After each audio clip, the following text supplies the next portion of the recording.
Mr. O's Music. Hello you lot, and welcome to Mr. O's Music. This week I'm going to be talking about an album with perhaps more energy than any other I've ever encountered. The very first album from the Barenaked Ladies, rather cryptically entitled Gordon. Before we get into it, I should introduce myself. My name is Richard Osmond, and I'm a school music teacher in the UK, hence the Mr. O moniker. On this channel I share with you every week an album which I've enjoyed and which may not be known by many of you. For copyright reasons, any clips I use are very short and are often supplemented by my own vocal interpretations, and I give my critical opinion of them as they play. I always put Spotify and Apple links to the full albums below the video so that you can go and explore them yourselves afterwards. So, to this week's album. The Barenaked Ladies may now be best known amongst some of you for the theme tune to The Big Bang Theory, but they've been around since 1988, playing local bars and touring Canada and the States extensively while being refused by all labels, before finally being signed in spring of 1992 after their demo tape outsold Michael Jackson, Genesis and U2's contemporary offerings locally in Toronto stores. The name of the band apparently comes from when the two founding members, Stephen Page and Ed Robertson, who were school friends, went to a Dylan concert during which they tried to think of the most ridiculous band names possible, one of which was the Barenaked Ladies. Page subsequently organised a gig for the two of them and listed their name as Barenaked Ladies as a joke. By the time the band had gained sufficient popularity to consider changing their name, it was too late, and Barenaked Ladies, or BNL, they remain to this day. But enough boring history, let's get to the music. This first album, recorded entirely in studio sessions, manages to capture the energy of a live band better than most live albums do. Following 4 years of developing these songs on the road, they were already fully polished and probably being played about twice as fast as they were originally meant to be. As a result, we get an album of 15 songs, which lasts just under an hour, and many of the songs contain in-jokes or references that you may or may not get, much like when you go to hear a local college band. Unlike any college band, however, this has a real polish to many of the tracks that belies its first album status. Their basic sound is one of bright acoustic guitars, wonderfully virtuosic double bass playing, and a very bright sound from drum kit and percussion.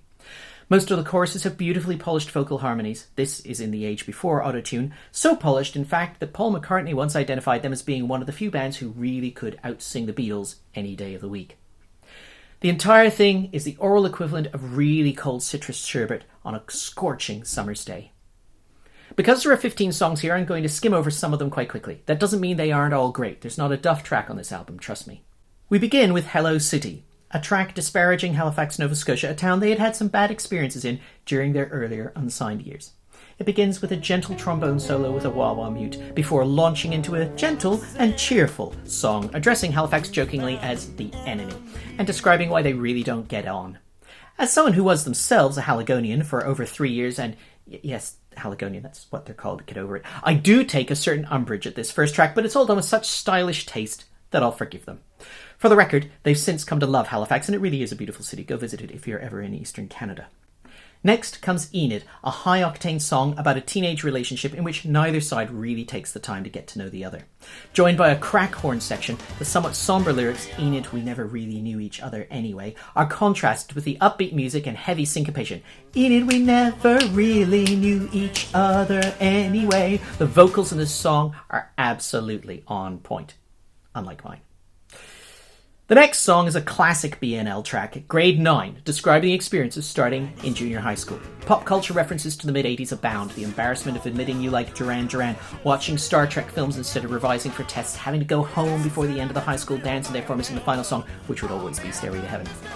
There are also a number of musical quotes, Linus and Lucy by Vince Guaraldi from A Charlie Brown Christmas, and 2 references to the Canadian rock band Rush, Spirit of Radio being played about 3 times too fast, and also Tom Sawyer, clearly music that they grew up listening to.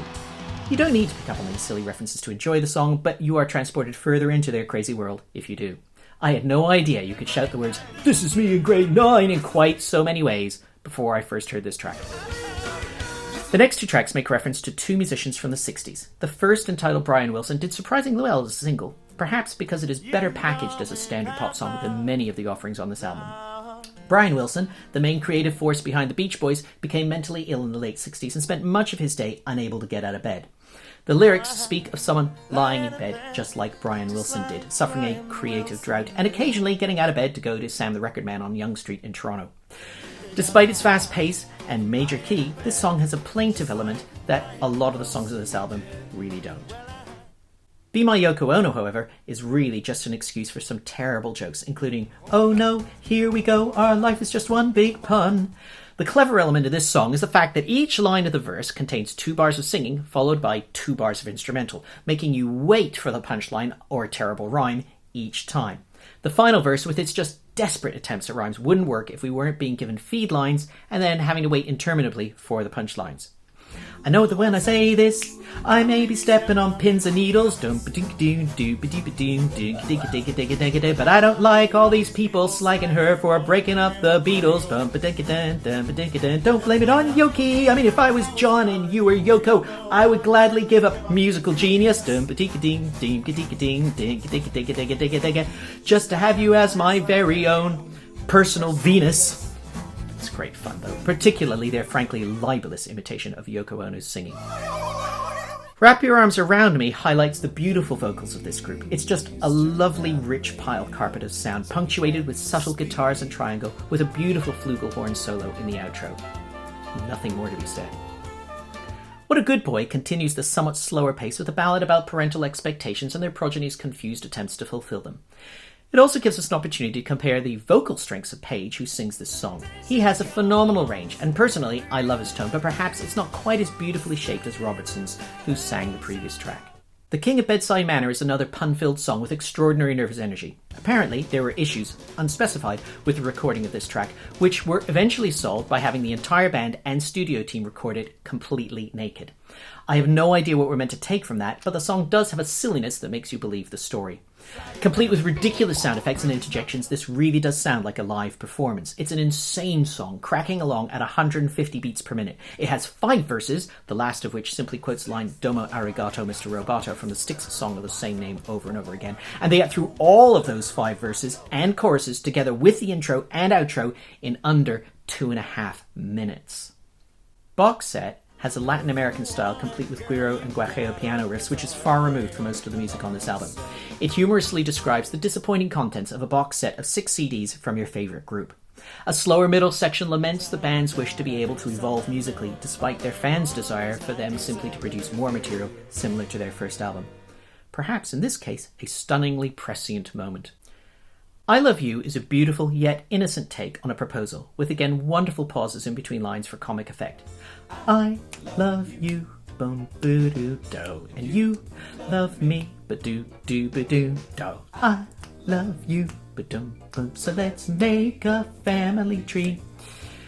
This is perhaps the one track on the album where the vocal tuning is really downright disappointing in places, and it's sad given what a great bit of writing it is.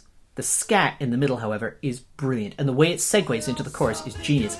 It ain't no fever or flu, the doctor said it had to be someone with brown hair and blue eyes. I'm lovesick for you, I realize loves you.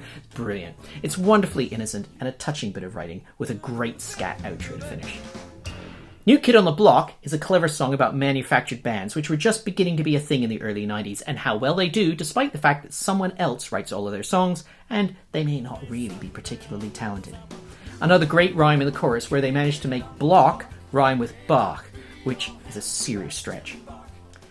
Blame It On Me is another slow ballad, with congas and marimba giving a softer tone compared to many of the tracks surrounding it. It also contains the classic line, "They say that absence makes the heart grow fungus." Next comes the final slow track, before we ramp up for the final sprint to the finish. Bowed double bass lends the flag more of a smooth texture as a broken abusive relationship is described from the perspective of the 2 individuals. A somewhat strange but poignant outro describing what someone is seeing as they travel, presumably from a car, given that there is a reference to seeing a GO train pass by, GO trains being the local commuter trains in southern Ontario. Now we reach the classic If I Had $1 Million, which has even spawned a Ben & Jerry's ice cream flavour called, of course, If I Had a Million Flavours. This is a simple call and response song in which Steve Page and Ed Robertson speculate about the bizarre things that they would do if they had $1 million. It includes the famous line, "We wouldn't have to eat Kraft dinner," which is a stupidly addictive but very cheap boxed macaroni and cheese product in Canada. Following this line, they riff on the notion, professing their love for the taste, and thus how they wouldn't be able to live without it anyway. When they would perform this live, they would always improvise a different conversation off the back of this line. And a personal story here. When I saw B&L live in London on their tour promoting this album, I and some friends threw empty boxes of Kraft dinner onto the stage, and they claimed that this was the first time this had ever happened, which I find hard to believe, given it subsequently became a real problem for them at gigs, with everyone bringing craft dinner to the concerts and throwing it on stage, and them encouraging people rather than to throw it at them to donate it to local food banks. It just seemed at the time like such an obvious thing to do. Regardless, that night they made fun of the fact that whoever had thrown it had actually flown over to the UK with it in their suitcase at some point, which was fair enough, I guess. Anyway, I digress. The music and the sentiment of the song are, like much of the album, beautifully simplistic, and this track became the firm favourite from this album. Finally, we have the song Crazy, which sums up much of the album. The chorus begins, "I am crazy," and you expect it to end, "for you," but instead they sing, "just like you." The song gets more frenetic as it progresses, with more and more references to phrases used to describe someone's mentally unstable state, and leads to an instrumental containing the bagpipes playing a slightly wonky version of Scotland the Brave, as well as multiple clips from television shows and films which make it seem more like a lost frenetic track from Pink Floyd's Dark Side of the Moon than something from B&L. As it fades out, they begin to play the opening of Hello City again, perhaps another hidden wall-like Pink Floyd reference there. There then follows some bizarre outtakes, including an alternative beginning to Grade 9, which seems to reference the McCartney song Live and Let Die, and a version of $1 Million in which it appears they're one line out of sync with each other, and they're making it up as they go along. Overall, this is an album with some stunning tracks and some slightly weaker tracks, I'll admit. It has a lot of in-jokes, which explains perhaps why it did so well in Canada and didn't really break out anywhere else. None of their subsequent albums ever did as well in Canada as this one, although a number did do much better in the US. The sheer energy of much of this album, combined with the innocent simplicity, is what I find so attractive about it. And while I really don't listen to it much anymore, it was for a period while I was at university an album I listened to over and over again. I would really recommend you give it a listen. Even if you know some of their later work, there are very few tracks on any of their subsequent albums that I think get anywhere close to the ones on this. Its adrenaline-pumping tracks are guaranteed to get you out of bed, even if you're Brian Wilson. For this week, though, that's it. Do please subscribe and click the bell and all that shenanigans so that you'll know when I drop the next one in about a week's time. Thanks for staying through to the end. Drop me a comment if you've got an album you'd like me to promote. I can't promise to do a video on it, but it'll make you feel like you're involved. Thanks again for watching. I'll see you next time. Mr. O's Music. Mr. O's Music.